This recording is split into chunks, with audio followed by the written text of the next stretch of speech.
बिहार के सिरसा में आज कांग्रेस कार्यालय में राजद के राज्यसभा सांसद डॉक्टर मनोज झा महागठबंधन की मीटिंग में आए, जहां प्रेस कॉन्फ्रेंस किया। प्रेस कॉन्फ्रेंस के दौरान उन्होंने प्रधानमंत्री पर जमकर वर्षे।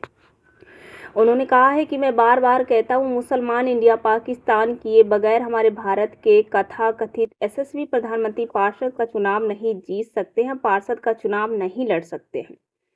ना ही गर्माहीन भाषा किसी के लिए कोई भी टिप्पणी। कल यूपीए की अध्यक्षा के लिए जिस तरह की टिप्पणी कर दी है, ये तरह की जुबान नहीं चलती भारत की राजनीति में, किसी और से नहीं तो अटल जी सीख लो भाई, और आप ही के पार्टी के थे। मैं ये नहीं कह रहा हूँ कि जो नेहरू से सीख लो। आप लालू जी पर अशोभनीय टिप्पणी करते हैं, राजस्थान पर तेजस्वी यादव जी पर टिप्पणी करते हैं। उन्होंने ये भी कहा है कि तेजस्वी यादव जी सबसे ज़्यादा नौकरी की बात करते हैं, महिलाओं की आर्थिक न्याय की बात करते हैं, रोजगार की बात करते हैं, संविधान बचाने की उसके लिए प्रतिबद्धता की बात करते हैं। लेकिन आपको क्या दिखता है? नवरात्रि के एक दिन पहले खाएगी मछली मटन। अरे साहब, आप देश के प्रधानमंत्री, आप बहुत बड़े पद पर हैं। नेहरू से लेकर के अटल जी, इंदिरा जी, वीपी सिंह जी, लाल बहादुर शास्त्री जी, देवेगौड़ा जी, राजीव जी ने न जाने कितने लोग, उन्होंने कभी भी अपने पद की गरिमा एक चुनाव के लिए, एक सीट के लिए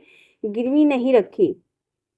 आपसे भी आग्रह है प्रधानमंत्री की जी, चुनाव आएंगे, चुनाव जाएंगे, कोई सरकार बनाएगा, कोई विपक्ष में बैठेगा, लेकिन नजीर ऐसे खींचिए ना जो लोग याद करें आपको। लोग वो उन तमाम चीज़ों के लिए याद करेंगे जिसके कारण भाषा में गिरावट आई। देखिए एक रिपोर्ट विकास कुमार के साथ। बारे में लोगों को अंदाजा हो गया है। मैं बार बार कहता हूँ कि मुसलमान इंडिया पाकिस्तान किए बगैर हमारे भारत के तथाकथित यशस्वी प्रधानमंत्री पार्षद का चुनाव नहीं जीत सकते, पार्षद का चुनाव नहीं लड़ सकते। न जाने क्या हो जाता है उनको चुनाव के वक्त में।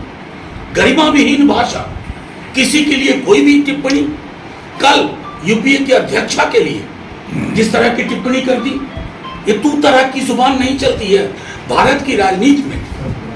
किसी और से नहीं तो अटल जी से सीख लो भाई, आप ही की पार्टी के थे।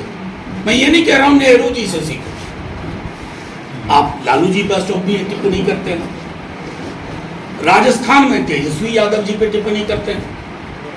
तेजस्वी जी तो सबसे ज्यादा नौकरी की बात करते हैं, महिलाओं के आर्थिक न्याय की बात करते हैं, रोजगार की बात करते हैं, संविधान बचाने की और उसके लिए प्रतिबद्धता की बात करते हैं। लेकिन आपको क्या दिखता है?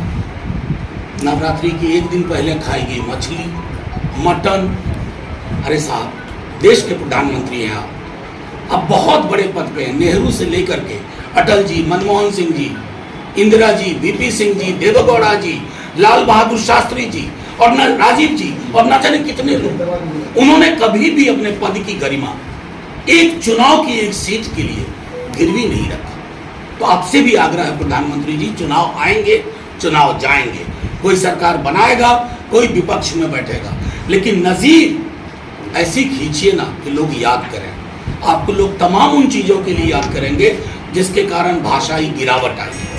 अब आइए हमारे मधेपुरा के कैंडिडेट। मैं सिर्फ एक बात कहता हूं, हमने मधेपुरा में एक ऐसा कैंडिडेट दिया है जो बेदाग है, जिसके बारे में कोई नहीं कह सकता किसने किसी जाति, समुदाय, व्यक्ति, समूह के लिए कभी ओछी टिप्पणी की हो, अशोभनीय टिप्पणी की हो। उस बेदाग उम्मीदवार से एक मधेपुरा सहरसा में एक उम्मीद जगी है, और उस उम्मीद के पीछे एक भरोसा है जो तेजस्वी जी दे रहे हैं अपने कमिटमेंट से, जो महागठबंधन दे रहा है, मल्लिकार्जुन खड़गे जी दे रहे हैं, राहुल जी दे रहे हैं, हमारे कम्युनिस्ट पार्टी के डी राजा दे रहे हैं, सीताराम येचुरी दे रहे हैं, दीपांकर जी दे रहे हैं, एमएलके। ये सामूहिकता लोकतंत्र की खूबी है।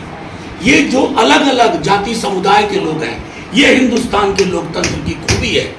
इस खूबी को बरकरार रखने में प्रधानमंत्री जी असफल साबित हुए हैं, लेकिन इस धरती से ये बयार उठेगी कि बदलाव होगा। और प्रधानमंत्री जी, आपसे खास तौर पर आग्रह है, जब आप कभी इस इलाके में आए, हालांकि आपका प्रोग्राम नहीं है, अगर आप आए तो लोगों को कहें कि आपने रोजगार के लिए क्या किया, बिहार को विशेष पैकेज के लिए क्या किया। बाकी मछली मटन की कहानी हम सुनते रहेंगे, ये अलग किस्म की धरती है, समाजवाद के बीज हैं यहाँ नफरत की फसल नहीं चलती है। और इसी शब्द के साथ मैं अपनी बात खत्म करता हूँ। आप स्वतंत्र हैं। सवाल आवत है मैथिली में सूरदास घी दे छी तो कर करे ना बुझो। अब तो 20 बरस रहे हैं सत्ता में, कितनी नौकरी दी है। अब चूंकि नौकरी मतलब तेजस्वी हो गया है तो सब लोग परेशान हैं, तो पगड़ी वाले भी परेशान हैं। अच्छा पुत्रा जी यहाँ को समर्थन कर रहा आपसे क्या असर पड़ा? देखिए वो स्वतंत्र लड़े, उनका विवेक है, वो लड़े हैं और उसको इसके बारे में मुझे कोई टिप्पणी ही नहीं करनी।